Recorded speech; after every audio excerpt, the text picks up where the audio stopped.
Muchas gracias por este tiempo. 1 hora para quienes nos ven, nos escuchan a través de las radios, Radio Inicia, ¿cierto? Corporación también, Enlace Televisión, Gracia Televisión, Nuevos Comienzos Televisión, el canal también de Corporación, y los canales regionales. Hay una radio de Talcahuano que está acá presente también, y muchos otros que se han colgado de la señal y de los links de redes sociales.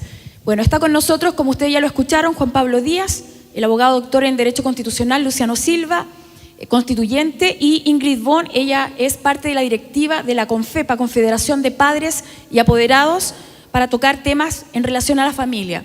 Si estamos en el tiempo y alguien quiere escribir otra pregunta que le surja, me la pueden hacer llegar. Ahí tenemos a una persona que puede facilitarla, y atrás están papelitos para que puedan ustedes escribir una pregunta si es que alcanza a llegar. Y también está la carta, si usted la quiere leer, para quienes no han firmado la carta, que se va a llevar en unos instantes a las 2 de la tarde allá a la convención. ¿Ya?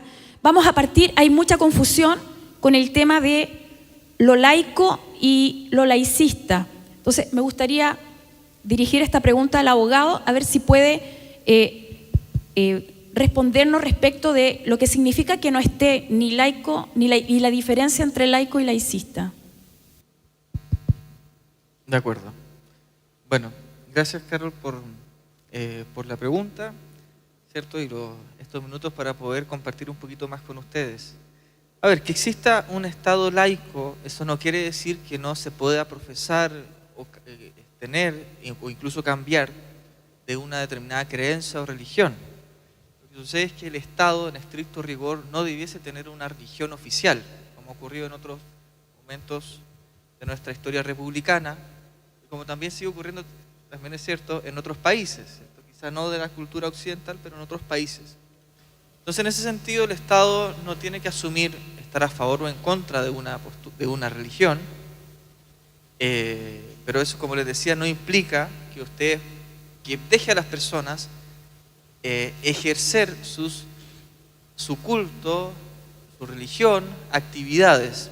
El asunto es cómo queda regulado finalmente la Constitución y cómo queda regulado también en relación con otros derechos y con otras libertades, por ejemplo, el espacio público.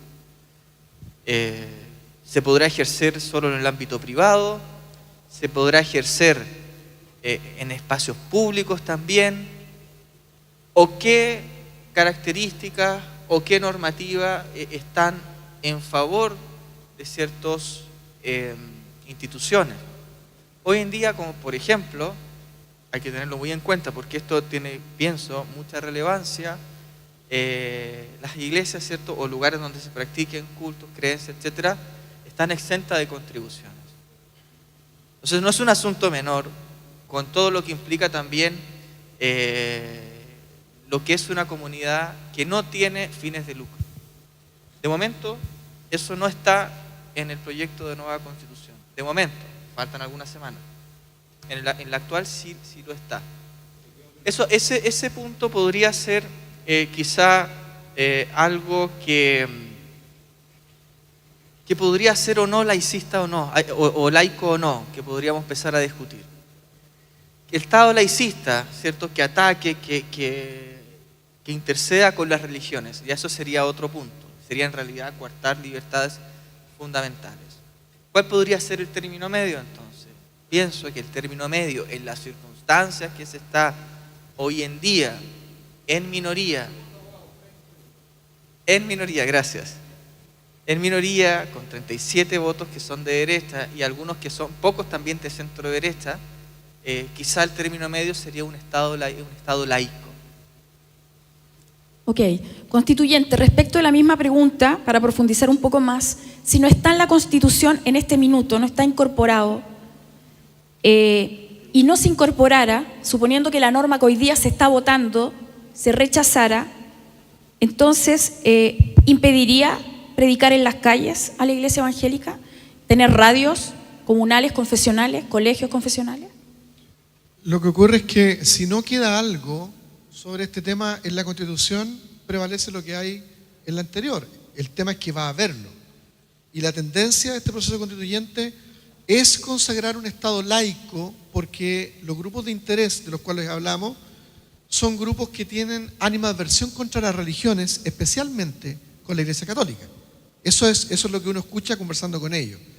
Está muy molesto por el tema de la exención de tributos, de interés.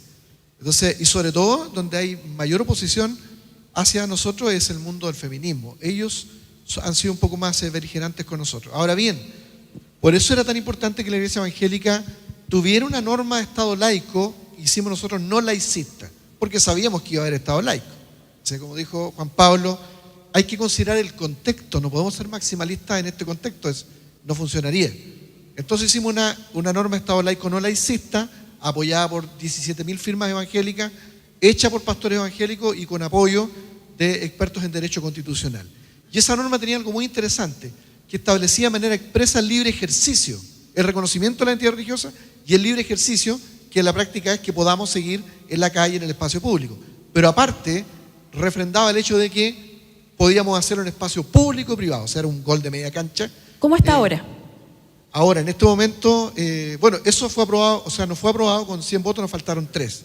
Volvió a la comisión 2 y, bueno, ayer estaba mucho peor, porque habían sacado el libre ejercicio. O sea, ya estamos dentro de un Estado laicista, no laico, al estilo de Francia. Con negociaciones logramos con Paulina y otros convencionales dejar el libre ejercicio. Hoy día estaba para votarse en un rato más, justamente esta norma, pero el problema es que salió lo del espacio público-privado y se mantuvo la neutralidad del Estado entre las creencias y también de lo público, lo que probablemente nos podría traer algún problema. Pero es lo mejor que vamos a tener. Si es que se aprueba. Se va a aprobar. Ok. Están los votos para eso, van a aprobar. Por eso era importante aprobar la otra. Ok. Bueno, Ingrid Von, gracias por estar acá. Hay muchos temas también respecto de familia y de educación, por ejemplo. Y la pregunta es, así como se está trabajando la nueva Constitución, ¿qué pasó con esa norma de educación libre y diversa? ¿En qué estado está? ¿En qué situación está hoy? Bueno, gracias por la invitación. La norma de educación libre y diversa está para ser votada en el plenario. Lamentablemente no son muy buenas las expectativas, porque ya sabemos, y el abogado pasó de largo, educación sexual no sexista, pero yo quiero ahondar un poquito en eso, porque tiene mucha relación con la norma nuestra de educación libre y diversa. ¿Por qué? Porque educación libre y diversa habla de la diversidad, no del mundo de las minorías, ¿no es cierto?, sexuales, sino que habla de la diversidad de proyectos educativos donde usted y yo podemos elegir dónde vayan nuestros hijos a estudiar. Y ahí tenemos proyectos confesionales, religiosos, donde en mi región, por ejemplo, en la Araucanía, tenemos muchos pastores rurales siendo profesores que instalaron el colegio en su propia casa. Y así lo fueron agrandando y tienen un proyecto educativo confesional, cristiano, evangélico. Tenemos también proyectos educativos católicos, confesionales, adventistas, metodistas, bautistas. Entonces, a eso se refiere con la diversidad, a proyectos también como con índole deportivo, artístico, escuelas especiales, que hoy día están en peligro de ser coartada la entrega de la subvención a esos proyectos educativos. ¿Y por qué la palabra libertad? La palabra libertad es ¿por qué? Porque debemos tener los padres, los apoderados, las familias, la libertad de elegir el proyecto educativo de acuerdo a lo que nosotros conocemos a nuestros hijos. El Estado no conoce a nuestros hijos. Si ustedes tienen 1 o 2 hijos, aunque estén criados, ¿no es cierto?, dentro del mismo entorno familiar, son niños diferentes. Entonces, hoy día lo que está sucediendo es que vemos un peligro inminente de no dejar la libertad en lo que se refiere al derecho preferente de los padres. En la educación, ¿no es cierto?, sexual integral, se quitó el derecho de los padres. Nos queda la única opción, que es nuestra propuesta que ustedes apoyaron, muchos de ustedes, y lo agradecemos, ¿no es cierto? El pueblo evangélico la aprobó en su gran mayoría y llegamos rápidamente a las 15.000 firmas. Hoy día estamos casi en 30.000 firmas, pero está en peligro el derecho preferente de los padres. Y eso es lo que hoy día seguimos luchando.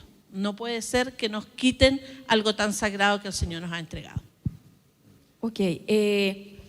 Abogado.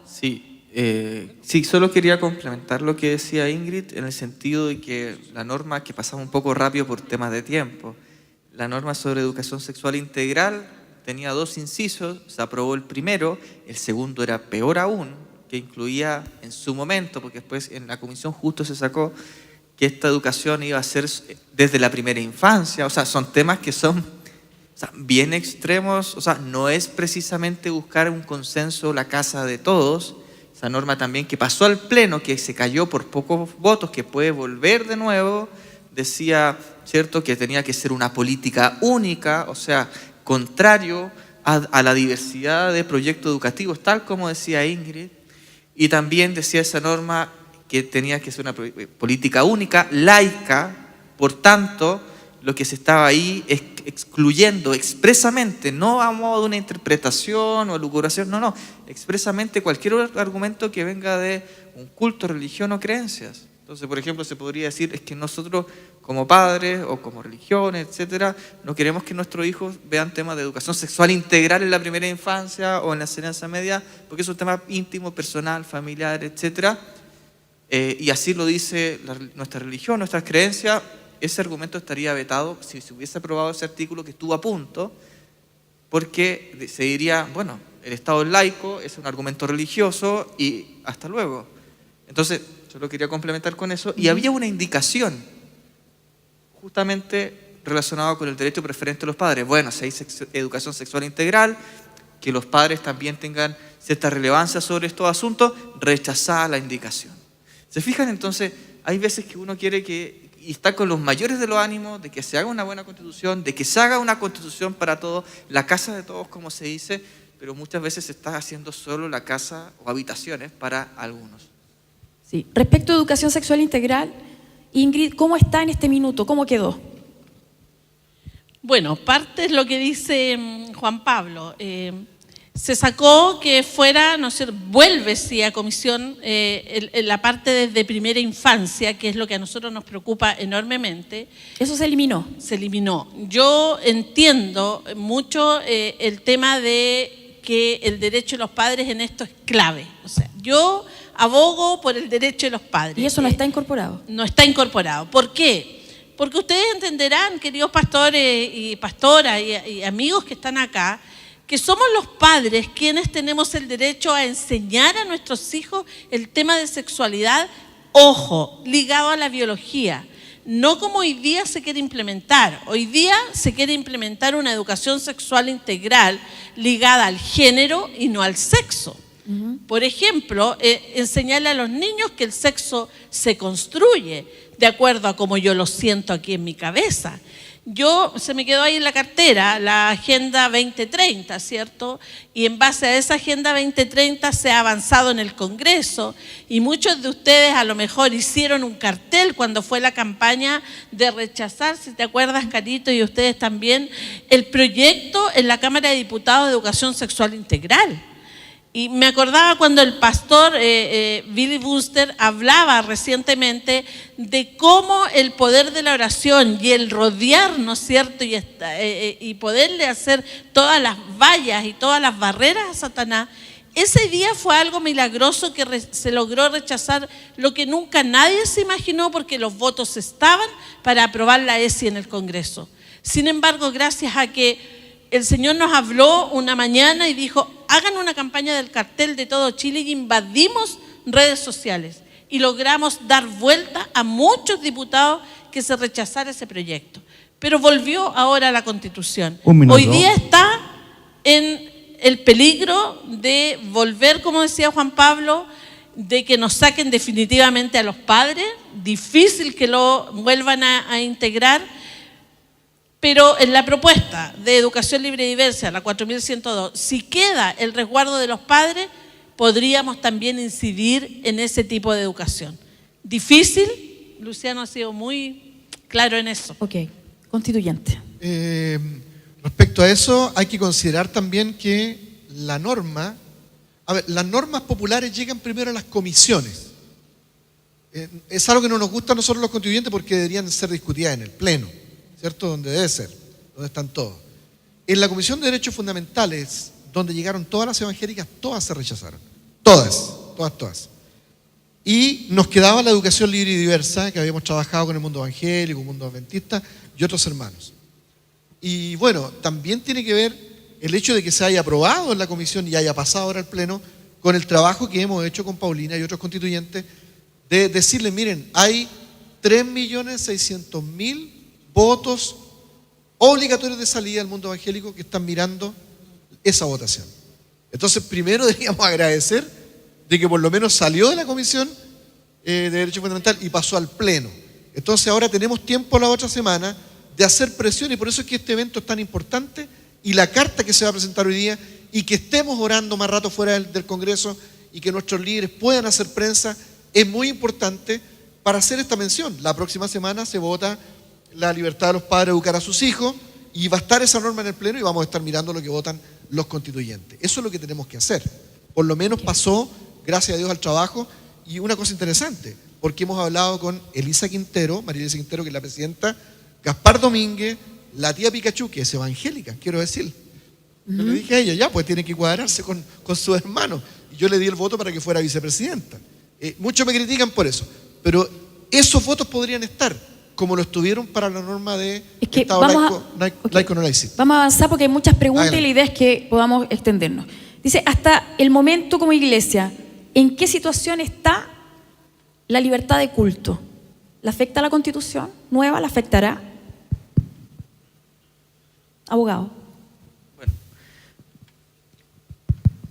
A ver, la libertad de culto, libertad de creencia, libertad de religión, etcétera, surge con el constitucionalismo, la encontramos en las distintas enmiendas de la Convención Americana, en la Declaración de Derechos de Hombre Ciudadano en Francia, en las primeras constituciones de Chile también, en 1833, etcétera, en adelante, hasta la Constitución del 25, hasta la del 80, hasta la actual, con las reformas, con todas las reformas, ajustes que han tenido, podrán haber ajustes o no, mejor o peor, pero se mantiene en el actual artículo 19, número 6.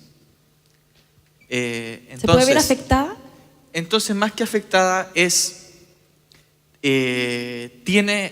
hemos tenido una trayectoria, una historia, una tradición constitucional de asumir una serie de libertades fundamentales en nuestros textos constitucionales.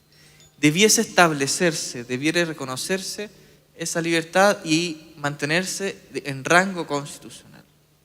Entonces, si no se incluye, deja de tener protección constitucional y si es que se considera de alguna u otra manera, va a estar a un nivel inferior a nivel normativo. Entonces hay que estar, a mí me gusta estar atento a todas las libertades, pero especialmente... ¿Todavía no se toca actualmente? Todavía no hay una aprobación sobre ese punto. Hay cosas que hay que estar atento a cuál va a ser finalmente el texto que se considere para libertad de conciencia, libertad de religión, etcétera, y que pueda pasar al proyecto de nueva constitución. Y sumado a eso, si se considera o no temas de objeción de conciencia, que es un asunto también bien relevante a tener en cuenta, sobre todo en un Estado que pareciera ser que quiere hacer muchas cosas y que quiere descuartar ciertas libertades. Hay o debiese haber un contrapeso.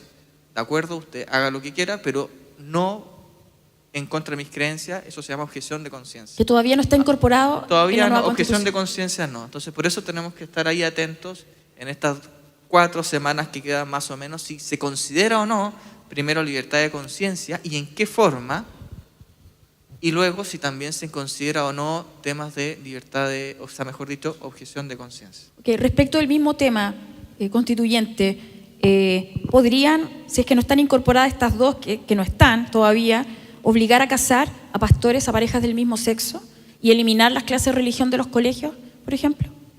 No hay nada que en este momento apunte hacia allá, pero Okay. hay que aclarar algo sobre lo que acaba de decir Juan Pablo. El tema de la libertad religiosa no va a estar en duda. Eso yo estoy casi 100% seguro que en esta convención, yo creo que va a estar asegurada la libertad de religión. El tema es las restricciones que van a poner, y es por eso que la norma de Estado laico no laicista era tan importante, o lo que se va a votar ahora es importante, porque van jugando como cadenas dentro de las comisiones. Entonces sí va a estar, el tema es las restricciones que va a tener, es lo que tenemos que trabajar. ¿Y la otra pregunta era, decías tú? No, era si las va a clases de restringir. religión. Bueno, yo creo que con este proceso constituyente, si bien así expresamente no van a perseguir a los pastores, yo creo que hay se abre un abanico muy amplio para que se armen casos por el lado de la discriminación. Eso sí. Ok, y en ese sentido, por ejemplo, las personalidades jurídicas públicas o privadas tendrían algún tipo de resguardo frente a una constitución de esta, como se está construyendo hasta ahora, por lo que se ve. El tema de las personalidades jurídicas también estuvo en entredicho en la votación. ¿Te acuerdas tú, Juan Pablo? Sí, a ver, esto puede servir haciendo ciertos paralelos. Hoy en día la Constitución dice algo así como la Constitución asegura a todas las personas. Y cuando uno lo ve en clase y lo ve en los libros, etcétera, y en las sentencias, la jurisprudencia, el asunto es si la Constitución no distingue, nosotros no distinguimos tampoco.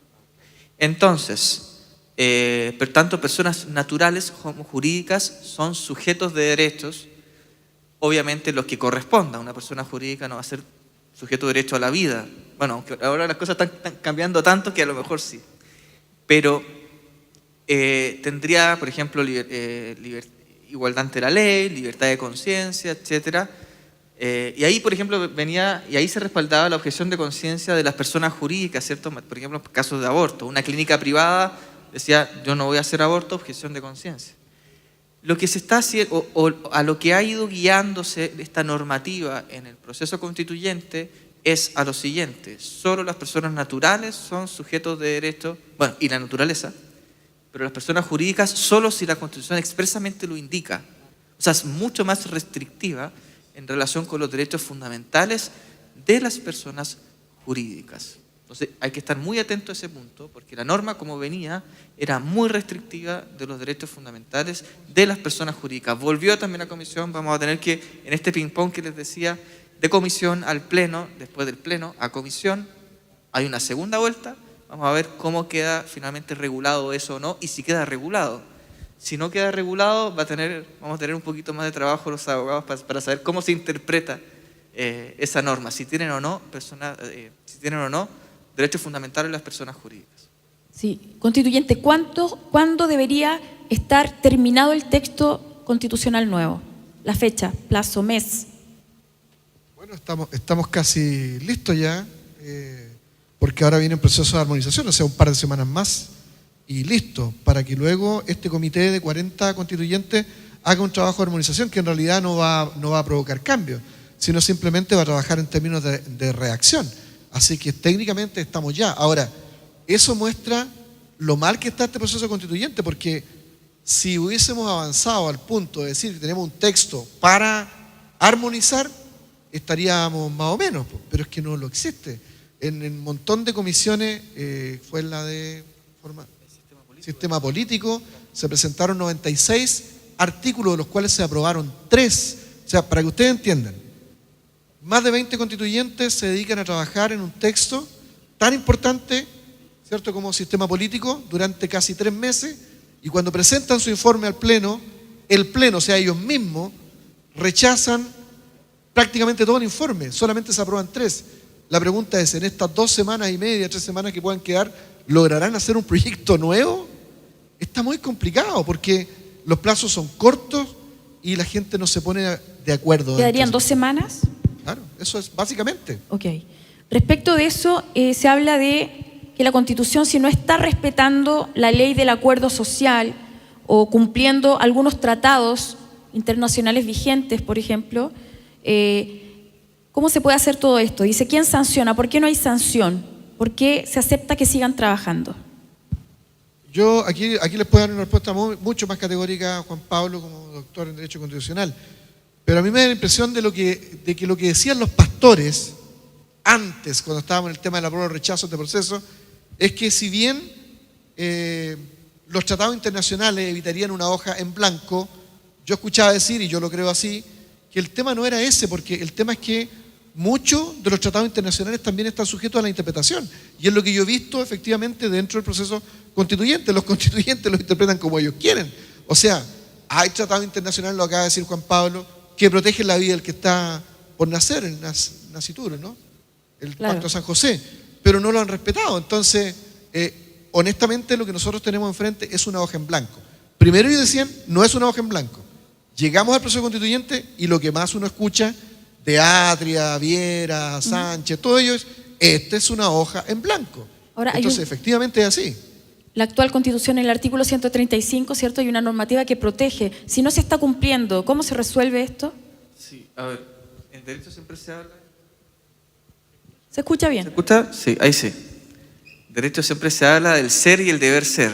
Yo le estaba explicando desde el deber ser, desde lo que debiese ser de tal forma, ¿cierto? Y en ese sentido encontramos el artículo 135 que expresamente se indica, ¿cierto?, que se tienen que respetar los tratados internacionales, que se tienen que respetar las sentencias firmes, que se tiene que respetar que Chile siga siendo una república, que siga siendo democrática. Ese es el deber ser. El asunto es qué ha ocurrido en la práctica, cada uno tendrá ahí sus propias conclusiones. Y el otro problema es cómo hacer efectivo ese asunto. Porque también es cierto que hay otro artículo que se indica en donde algo así como, al menos a nivel nacional, que la Corte Suprema, por ejemplo, no va a interferir en el contenido mismo del texto, pero sí puede intervenir si hay problemas en el procedimiento. De hecho, hace muy poquito se estuvo a punto de activar ese tema sobre un tema reglamentario que no vale la pena ahora considerarlo por lo que estamos conversando, pero sobre temas de procedimiento tiene mayores competencias la Corte Suprema. También se han intentado unos recursos de protección por otras vías, cuando han habido votaciones sin debate y otro tipo de cosas que a lo mejor nos hacen al menos inquietarnos o preguntarnos si esto está bien o no. Pero ese es el deber ser a nivel nacional. El asunto a nivel internacional que puede ocurrir, un ejemplo concreto cualquiera, expropiamos a una empresa privada, pero a lo mejor eso activa internacionalmente arbitrajes internacionales. Entonces puede traer consecuencias jurídicas también por otros lados, por otras vías, y bueno, finalmente es el deber ser de respetar los tratados internacionales sobre derechos humanos. Y hay otra opción también, o sea, las personas en el plebiscito también podrán juzgar y tener en cuenta si se atentó o no contra tratados internacionales de derechos humanos tan importantes como los que estamos hablando, el Pacto de Derechos Civiles y Políticos, el Pacto San José de Costa Rica, entre otros tratados que están en favor de las personas. Sí, la norma constitucional creada permite un plebiscito con varias preguntas, votaciones separadas. ¿Se está estudiando alguna alternativa así? Para eso tendría que haber una modificación en el Congreso y para ello tener el quórum requerido, lo que no es una posibilidad por lo menos el día de hoy. Yo quería volver a algo interesante que dice Juan Pablo. O sea, una de las razones que van a tener los constituyentes para decir, bueno, nosotros interpretamos los tratados internacionales de esta manera y está bien si es que la ciudadanía aprueba el proceso. Si yo fuera constituyente y estoy con ese ánimo de aprobar esa idea, luego yo me respaldaría diciendo, pero bueno, la ciudadanía chilena toda aprobó esta nueva constitución, por tanto, interpretaron igual que nosotros los tratados internacionales. Porque ya no podemos llorar sobre la leche derramada. Pero ahí tiene incidencia la Corte Suprema si no se está respetando. Sobre el contenido, no. Ok. ¿Sí? Sí. Yo quería complementar la respuesta, ¿cierto?, sobre la pregunta, ¿cierto?, porque últimamente ha sido también mucha noticia, ¿cierto? Y uno, si va al texto constitucional tal como está hoy, como las reglas que han habido en el proceso y que han sido plasmadas en las distintas reformas que se han hecho, hay dos preguntas, ¿cierto?, apruebo o rechazo, de momento. Pero también es cierto que después del plebiscito se le hizo ajuste al proceso y se agregaron los escaños reservados y otras cosas más. O sea, se han hecho algunas modificaciones al proceso constituyente después de haber iniciado todo, en otras palabras, como se han hecho ajustes, cambios, modificaciones cuando ya comenzó el partido. Queda poco tiempo puede pasar de todo todavía. Hace poco vino la Comisión Venecia, que es una institución internacional que tiene mucha importancia en materia de derecho constitucional, y también se le preguntó sobre esto. Y fue una respuesta que yo sugeriría que leyeran la parte pertinente sobre el tema del informe. Pero sí rescato un punto clave de la Comisión Venecia, que en un momento dijo algo así como: lo importante es que vean una solución que no polarice al país. Y por eso finalmente se ha llegado a esta idea, bueno, y a lo mejor una tercera pregunta, una cuarta pregunta, veamos otra manera, porque la idea de las constituciones es unir. Los procesos constituyentes son un contrato social entre todos los que estamos acá y los que están de Arica a Punta Arenas, y que nos una finalmente y que no polarice el país. Eso fue una de las ideas principales de la Comisión Venecia, y por eso se está ahora como dando vuelta, bueno, a lo mejor una tercera pregunta, alguna otra alternativa, porque estamos de una constitución que es muy liberal, si ustedes quieren, de muchas libertades y pocos derechos, las cosas como son. También estamos llegando a un proceso constituyente hacia donde va a todo lo contrario. Pocas libertades, mucho Estado, extremo Estado. Entonces, ¿dónde está el término medio, el centro político, como decía Luciano, la estabilidad, lo que no polarice finalmente y que no desuna al país? Eso todavía está en construcción, por cierto.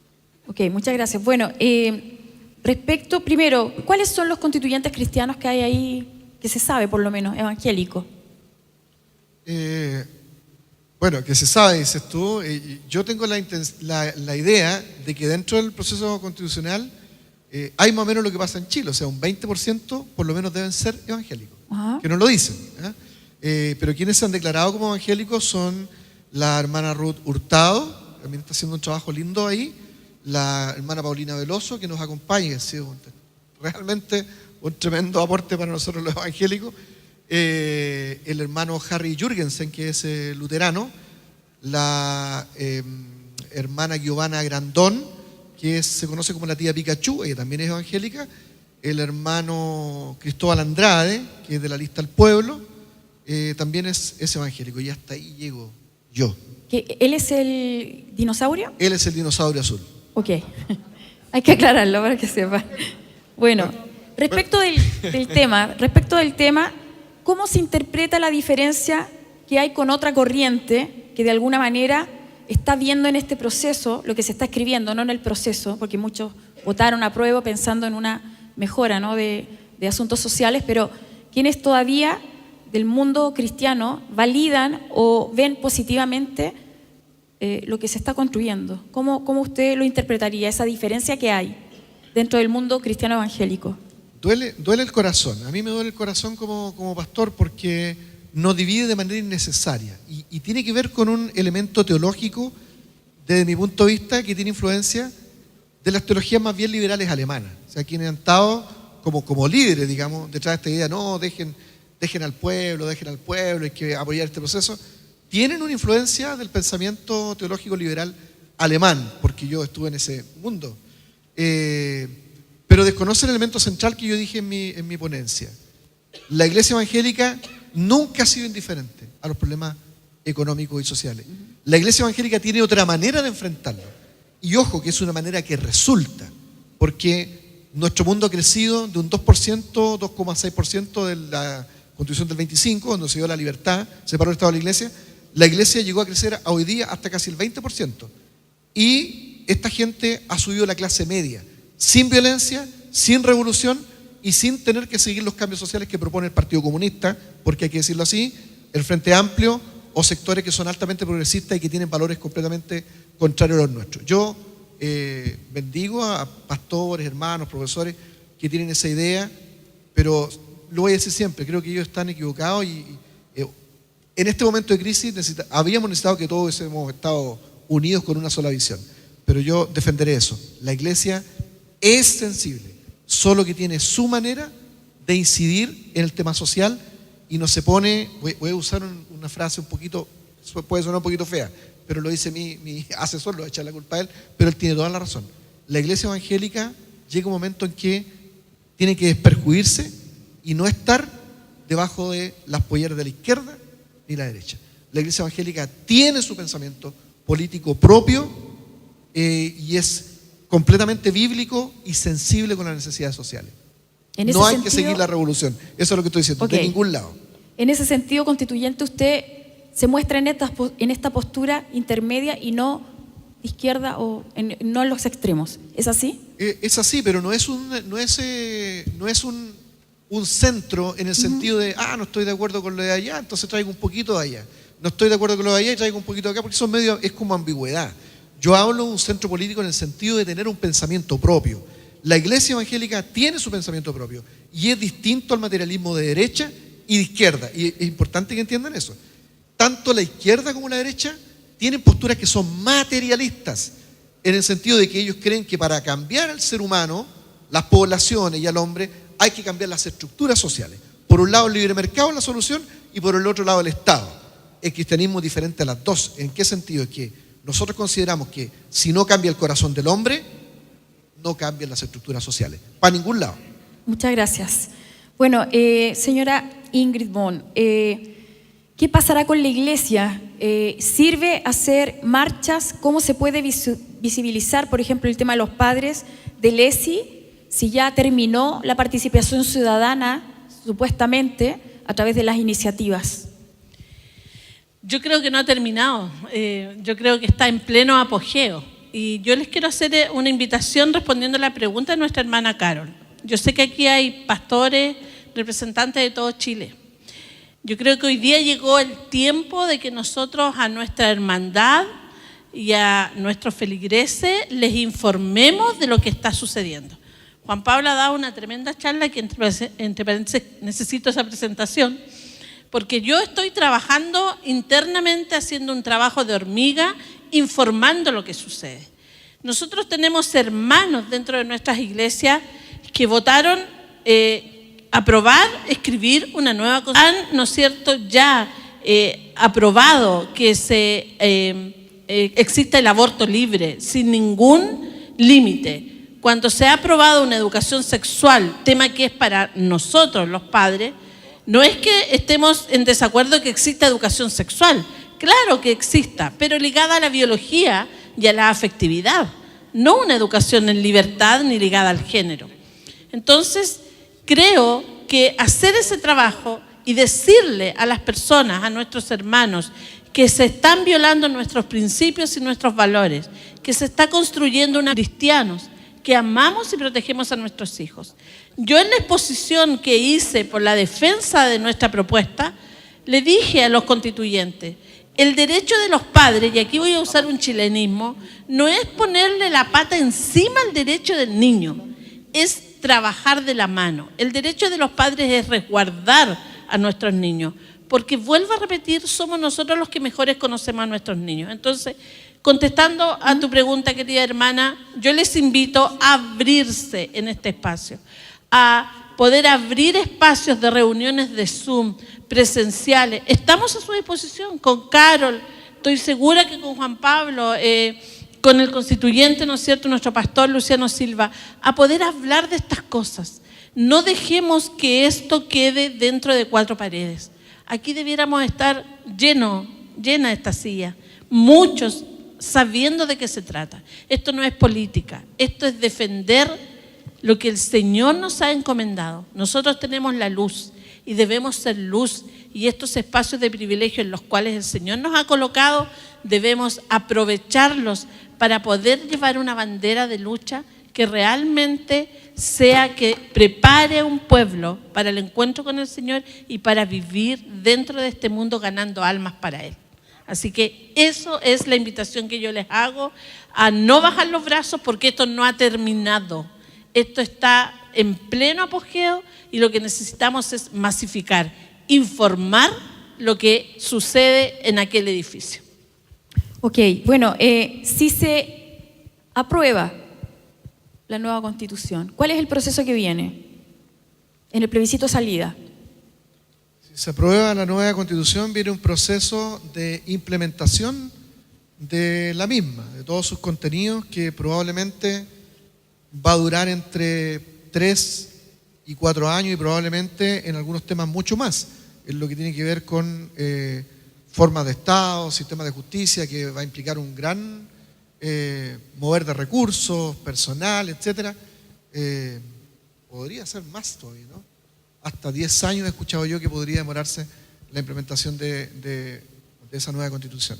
Ok, en el caso de que se rechace, perdón, Sí. ¿cuál es el proceso que vendría? A ver, tomando un poquito la pregunta anterior también, ¿cierto? ¿Por qué dice Luciano? quedan ¿Por qué 13 dice minutos. 3 o 5 años o hasta 10 incluso? Porque se está creando mucha institucionalidad nueva, valga la redundancia. Estatutos regionales que son como constituciones de cada región, estas especies de congresos regionales, nuevos órganos, nuevo todo. Y además tendría que depurarse todo el ordenamiento jurídico, estas 20.000 leyes que les decía, tienen que todas, un poco, en cierta manera, como ir o filtrarse o atender a lo que diga la nueva Constitución para sacar todo lo que no sea acorde a ella. Entonces es un proceso largo, especialmente como se está considerando hoy en día. En el caso que se rechace, de momento, el efecto jurídico, del efecto jurídico, no político, el efecto jurídico es que se mantiene el actual texto constitucional. En lo político puede que se rescaten algunas buenas ideas y hay temas que se han puesto en la mesa y que a lo mejor se pueden después modificar vía reforma constitucional. Eso no es que se rechaza y no se puede hacer nada más, se puede modificar por las distintas alternativas que hay vía Congreso Nacional, en este caso vía reforma constitucional, como se han ido haciendo los últimos años también. Un ejemplo concreto, por ejemplo, de ello es que se agregó en la Constitución actual, en el artículo 19, número 1, lo que se conoce como los neuroderechos, que son derechos digitales o derechos sobre temas digitales. Eso se agregó mientras estuvo en el proceso constituyente. Se agregó ese punto.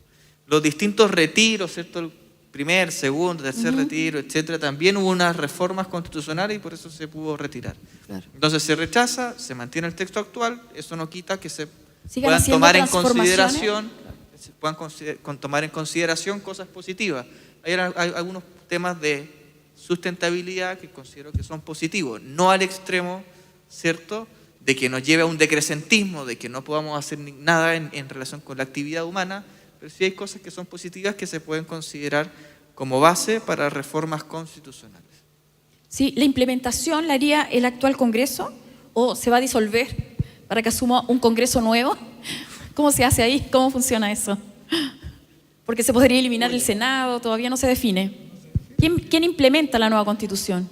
Claro, es que depende, pues, si va a haber un Congreso unicameral, y te vuelvo a decir que todo lo que tiene que ver con el sistema de Estado, ¿cierto? Y quedan 3 semanas más o menos para que se Claro, termine es de que escribir. no sabemos, Ok. pero debería ser entre el Congreso y el Ejecutivo. Sí, hay posibilidades si alguien quiere escribir y hacerme llegar. Pregunta, hay 2 más, pues nos quedan 11 minutos. Mira, hay una norma ¿Ya? que Ok. está, si es que se respetase, hay una norma que considera algo así como que no se debiese cortar cargos que hayan sido elegidos por elección popular, salvo que se quiera eliminar la institución. Entonces, por ejemplo, en teoría, uno podría decir, hay 50 senadores, entonces ahora vamos a hacer nueva elección de senadores y comienzan desde cero. Eso no se podría. Pero si uno quiere articularlo de otra forma, podría inventar otro órgano, el que se llame como se llame, y ya no son senadores, son otros, y así, de cierta manera, podría eludir un poco, quizás, me atrevo un poco a decirlo, un poco mañosamente, esa norma. Entonces, por eso, como decía Luciano, ¿quién lo hará? El Estado de Chile completo. Desde el Ejecutivo hasta el Congreso y todas las instituciones tendrían que colaborar en poder implementar esa nueva ¿Tendría relevancia el poder, la Corte Suprema, entonces igual? ¿Una relevancia en este proceso? Todos los órganos finalmente, porque ¿Ya? por ejemplo, si se mantiene o no un tribunal constitucional, Corte Constitucional o Corte Suprema, es muy probable que haya recursos y acciones jurídicas para llevar casos a estos tribunales y así se vaya depurando el ordenamiento jurídico.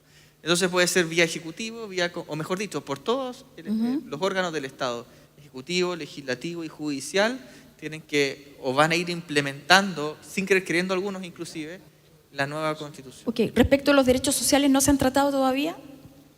Es lo que estamos echando más de menos, porque yo siempre he insistido que la gente marchó, los que aprobaron, los que aprobaron bien intencionadamente, que creo que la mayoría de los chilenos aprobaron para pensiones dignas, Derechos sociales. mejorar la salud, la educación, recuperar las concesiones de agua, descentralizar el país, pero ¿Todavía no se conversa sobre eso? no, Mucho. muy poco, porque es que hay que darle forma todavía al nuevo Chile, y ese nuevo Chile, como vuelvo a decir, no tiene forma, pues si una comisión tan importante presenta 96 artículos y le aprueban 3 y todos los otros para la comisión, no tenemos nada. Sí, abogado.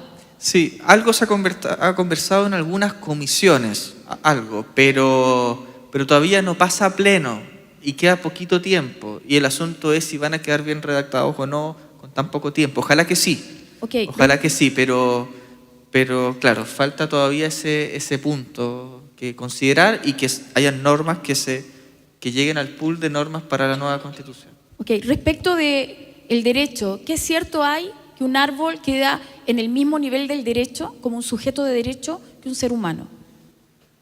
Sí, a ver, como ya han visto, hay normas que no es que sea interpretativo, sino que expresamente se indica que la naturaleza tiene derechos. Entonces uno dice un árbol, un bosque, un río, etc. En otros países uno ve casos en donde se dice, por ejemplo, el río tanto contra el estado no sé cuál. ¿Se fijan? Vamos a tener casos de ese estilo. O sea, no es la comunidad tanto que vive en la ribera del río, no, es el río tanto que va en contra de del Estado, de alguna empresa, de algunas personas, etc. ¿Se fijan? El camino tanto, la montaña tanto. O sea, un poco esa es la lógica. Entonces, como sujeto de derecho, no como medio ambiente que hay que protegerlo, restaurarlo, conservarlo, porque es donde vivimos. Okay. De hecho, había normas que todavía no han sido aprobadas, pero están a punto a lo mejor, sobre sujeto de derecho a los animales. Claro. Animales Yo creo sintientes.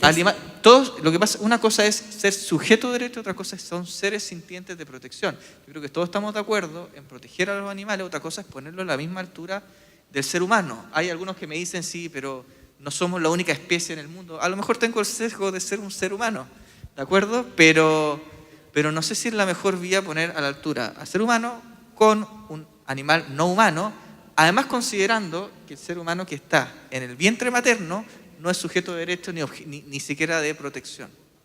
Sí, Entonces, hay muchas contradicciones que hay ahí todavía. Perfecto, se entiende. Claro, pero peor aún, porque uno podría decir, pero bueno, ¿cómo va a ejercer ese derecho a la naturaleza? Y aquí viene la parte mala, que es la que hemos discutido con estos convencionales. Esos derechos no los va a ejercer el árbol, los van a ejercer grupos de interés. Ese es el asunto. Es lo mismo que me dicen algunos convencionales cuando yo le he dicho, oye, pero el derecho preferente de los padres a educar a sus hijos. No, es que primero está el derecho de los niños. Y suena tan bien eso. Claro, el niño está primero que los padres. Pero ese no es el punto. El punto es, ¿quién va a usar el derecho del niño? Hasta aquí el listón pasa con el tema de la naturaleza. ¿Quién va a ejercer los derechos de la naturaleza? Los grupos de interés, el indigenismo y el ecologismo. Ok, respecto del plebiscito de salida, ¿se podría eliminar, por ejemplo? ¿Puede ser que la convención elimine el plebiscito de salida? ¿No? Eso está. Okay. No tiene esa competencia todavía. Perfecto. Ahora, como muerte súbita, podría ser no llegar a tener un texto constitucional. O sea, yo creo que va a llegar a tenerlo, pero no tiene esa atribución de decir, no vamos a hacer un... Perfecto. Sí. En caso de que se apruebe la nueva Constitución, ¿se puede igual ir reformando, mesurando, no sé? ¿Hay alguna posibilidad en el camino, digamos? Debiese, porque todavía falta normas sobre el capítulo de reforma constitucional. La respuesta es sí. El asunto es cuál va a ser el quórum, cuál va a ser la modalidad, etcétera. Entonces debiese ser, sí, okay. Debiese, porque falta todavía esa normativa. Eso está peor todavía. ¿Por qué razón? Y ahí te cuento, Juan Pablo. Porque yo saco haciendo inferencia, no soy un abogado, pero tú me dirás. El tema es que, mira, yo estaba muy contento porque dije, bueno, si se aprueba toda esta barbaridad, están los elementos de democracia directa, que es un tema que le interesa mucho a este proceso constituyente. O sea, que ya no más nos representen los diputados, los senadores, sino que el propio ciudadano, a través de consultas, cabildos, plebiscitos, pueda hacer alguna modificación. El tema es que lo acaban de amarrar de la siguiente manera. Se podrán hacer este tipo de cambios constitucionales, pero no a los derechos fundamentales. Ese fondo no es democracia directa, sino que lo que hicieron fue amarrar todo lo que se escriba aquí para que no se cambie nunca más. Eso en el fondo yo les dije, oye, me dejan con todas las ganas de no votar a favor de este tema de la democracia directa, porque en el fondo no es democracia directa, sino un amarre absoluto de todo lo que se consolidó como derecho fundamental, donde está el tema de los derechos reproductivos, el aborto, etcétera. O sea, no tendríamos la opción de volver atrás nosotros con eso, con elementos de democracia directa, que es lo que hacen los países desarrollados. Claro, solo para complementar, claro, si se hace algo así serían las denominadas cláusulas pétreas, y eso normalmente lo critica la doctrina porque no se pueden hacer modificaciones, o sea, ¿cierto? La Constitución no está escrita en piedra, entonces un poco esa es la lógica. Deberían hacerse mejoras, etcétera, pero vamos a ver cómo queda finalmente lo que vaya a pasar al Pleno y después pasa a la nueva Constitución. Pero hay varias lógicas de tratar de que todo eso quede así, sin modificación o entrabar mucho las modificaciones. Ok, solo para ratificar algo, si los tratados internacionales no se respetasen, ¿cierto?